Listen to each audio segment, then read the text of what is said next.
আমরা এই রাতে স্টেশনে বসে আছি, তার কারণ হচ্ছে মুন্না ভাই জানে। নবাব আমরা কেন বসে আছি স্টেশনে, এবারে আমরা কেন এসেছি এখানে, এখানে আমরা কেন এসেছি বলে দাও।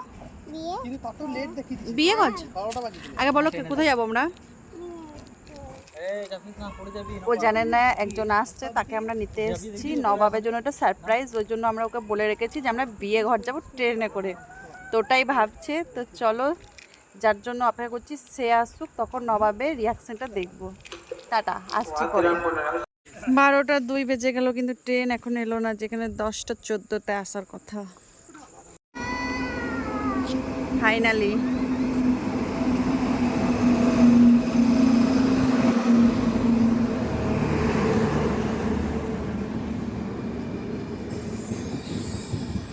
ট্রেন চলে এসছে, ট্রেনে তুলি নেই। ভাবো আমরা চিন্তায় পড়ে যাচ্ছি যে ও গেল কোথাও, যেই জন্য আসল রিয়াকশন সেটাই নেওয়া হলো না।